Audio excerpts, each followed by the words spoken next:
ഈശോമിശിഹായ്ക്കും സ്തുതിയായിരിക്കട്ടെ. പ്രിയ കൂട്ടുകാരെ, അങ്ങനെ വീണ്ടും ഒരു ക്രിസ്മസ് കാലം കൂടി വന്നെത്തിയിരിക്കുന്നു.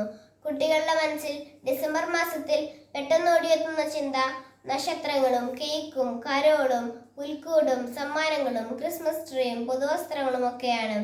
ക്രിസ്തുവിന്റെ മരണത്തിനു ശേഷം 300ഓളം വർഷത്തേക്ക് ക്രിസ്ത്യാനികൾക്ക് ക്ലേശകാലഘട്ടം തന്നെയായിരുന്നു. എണ്ണയിൽ വറുത്തും തെരുവീതികളിൽ പന്തങ്ങളായി കത്തിച്ചും അവർ മതവർദ്ധനത്തിന് ഇരകളായി.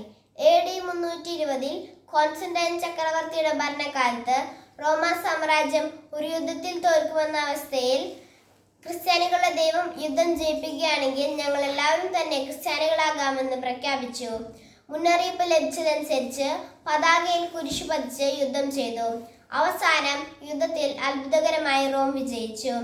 അങ്ങനെ ക്രിസ്ത്യാനികൾക്ക് മതസ്വാതന്ത്ര്യം ലഭിച്ചു. അവരാദ്യമായി ആഘോഷിച്ച തിരുനാൾ ക്രിസ്മസ് ആയിരുന്നു. ക്രിസ്തുമസിനെ കുറിച്ചുള്ള ചിന്തകളിൽ എന്നെ ആകർഷിച്ചത് ആട്ടിടയന്മാരുടെ സൗഭാഗ്യമാണ്. ദൈവം എളിയവനായി കാലിത്തൊഴുത്തിൽ പിറന്നപ്പോൾ ആദ്യം അറിയാനുള്ള ഭാഗ്യം അവർക്കാണ് ലഭിച്ചത്. പിള്ളക്കച്ചകൾ കൊണ്ട് പൊതിഞ്ഞ് പൊത്തൊട്ടി കിടത്തിയിരിക്കുന്ന ഒരു ശിശുവിനെ നിങ്ങൾ കാണും. ലൂക്ക 2:12 എന്നതിലുപരിയായി അസാധാരണമായ അടയാളമൊന്നും അവൾക്ക് ലഭിച്ചിരുന്നില്ല. എങ്കിലും അവർ വിശ്വസിച്ചു. ഉണ്ണിയേശുവിനെ രക്ഷകനായി സ്വീകരിച്ചു. മനുഷ്യപുത്രനെ രക്ഷകനായി സ്വീകരിച്ച എല്ലാവരും തന്നെ അസാധാരണക്കാരായി തീർന്നിട്ടുണ്ട്. വിശ്വസിക്കുക എന്ന വാക്കിന് ദൈവം ഒരുപാട് വില കൽപ്പിക്കുന്നുണ്ട്. എന്ത് സഹനം വന്നാലും ആ സഹനത്തിൽ ദൈവം എന്നെ വഴി നടത്തും എന്ന ഉറച്ച വിശ്വാസം മാത്രം മതി. കാറ്റിനെയും കടലിനെയും നിയന്ത്രിച്ച ദൈവം നമ്മുടെ പടവിലുണ്ട്. പിന്നെ നമ്മൾ പേടിക്കേണ്ട.